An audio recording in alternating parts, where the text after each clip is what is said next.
Hi, I'm Melissa with Asians on Film, and I'm here with Nolen. He is one of the judges for Framework on Spike. He is a very professional furniture designer. Can you tell us about how you got started and how did it start as a hobby, or did you know you always wanted to do it as a career? You know, I got inspired when I actually did a sabbatical in Europe, and I did a summer program in Milan, and that really was kind of the first taste of furniture. And from there, when I came back to the U.S., I did a lot of apprenticeships in carpentry shops and metal shops, and that's where I really got my formal training in terms of how to actually build furniture. And from there on, it just became more of a passion, which I later turned into a career. And now you're one of the judges on Framework. How did you get involved in the show? The casting company was so kind to find me. They actually did a search on the internet looking for local Los Angeles furniture designers, and they found me. This was about a week before production. So they called me up, and he was, literally he's like, "Hi, my name is JR from Pitman Cabinets. Are you interested in being a judge on a show called, on a news show on SpikeTV?" Yeah.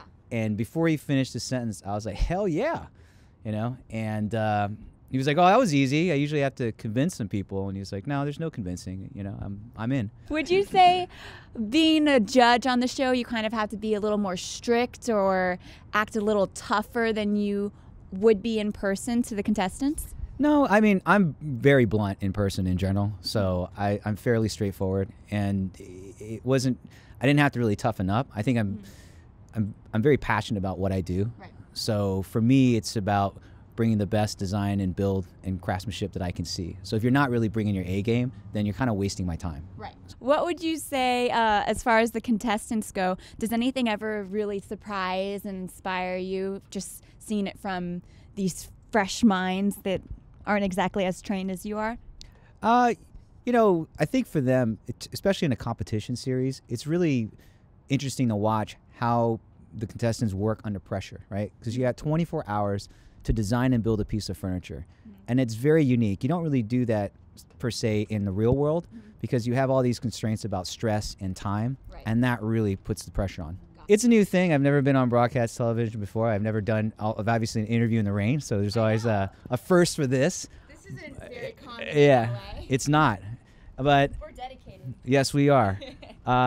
But I think the best part about it was the friendship that I've made with Brandon Gore in common. I mean, the three of us have some great chemistry, and to be able to watch the growth of all these competitors, I think for us that was the most fun. And this actually goes across all professions. Don't do it for the money. You just got to be passionate about it. I'm extremely passionate about what I do in my craft, and I think that shows through, and ultimately everything else will follow. Is that what you'd say, like your biggest advice for contestants that want to come onto the show? Would that be the same thing too? I would say the same thing. Don't look at it as being like the end-all, be-all. Really look at it as I love what I do, and through that process, you might win.